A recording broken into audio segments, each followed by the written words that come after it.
Everyone, আমি Ishani and welcome to my mini blog. চলো বেশি কথা না বলে আগে ভিডিওটা শুরু করা যাক। আজকে হচ্ছে বাজারে যাব, আর এটা হচ্ছে ভাইরাল ড্রেস, যে কুর্তিটা, শর্ট কুর্তিটা, সেই কুর্তিটা আমি কিনে নিয়েছি ফাইনালি। আমার অনেক দিনের ইচ্ছা ছিল কেনার। এই অ্যাশ কালার জিন্সটা পরবো। সত্যি কথা বলতে দুটোর কম্বিনেশন ভীষণ দারুণ, আমার এত পছন্দ। সেই জন্য ভাবলাম যে জিন্সটা অনেক পুরনো হয়ে গেছে, ফেলতেও পারছি না, তো ভাবছি ফেলে কি হবে, কুর্তিটার সঙ্গে পরলে ভালো লাগছে, তো আগে চেঞ্জ করিনি। তবে দেখাচ্ছে এটা হচ্ছে, দেখো সত্যি কথা বলতে এই অ্যাশ কালার জিন্সের সঙ্গে নেভি ব্লু কালারের কুর্তিটা এতটা দারুণ কম্বিনেশন হয়েছিল, মানে সত্যি কথা বলতে আমি তো পুরো ফিদা হয়ে গেছিলাম। আমি কখনো ভাবিনি যে মিশো থেকে প্রোডাক্ট এত ভালো আসবে, কারণ কিছুদিন আগে আমারই নিজেরই পার্সেল এসেছিল, 2-3টে এতটা বাজে কাপড় এসেছিল বা প্রোডাক্ট এসেছিল, আমার পছন্দ হয়নি। তো আমার এক্সপ্রেশন ভালো ছিল না যে কেমন কি আসবে। তো বেশি অনেক কথা হয়েছে, আগে রেডি হয়নি, কারণ এদিকে মা আবার চিল্লাচ্ছে কখন যাবে, একটু লেট হয়ে গেছে, কারণ বাজারে আমি একটু জুতো কিনতে হবে, জুতোটা ছিঁড়ে গেছে তাই কিনবো। আমি কথাটা না বলে পারলাম না। সত্যি কথা বলতে বোন থাকার এতটা বেনিফিট আমি এখন বুঝি, কারণ আমার কাছে প্রোডাক্ট আছে, আমারও স্কিন কেয়ার আছে, কিন্তু সত্যি কথা আমি বাড়ি আসার পর একটাও নিজেরটা ইউজ করি না, সব আমার বোনেরটা ইউজ করি। যেটা আছে দেখো, টোনার বলো, সিরাম বলো, ময়শ্চারাইজার, সব কিছু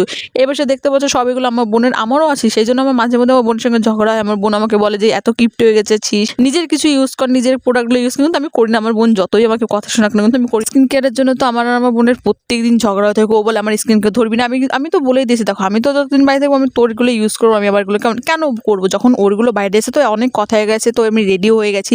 তো ফাইনালি বলো আমাকে দেখতে কেমন লাগছে, আমি জানি সুন্দর লাগছে, তাও একটা কমেন্ট।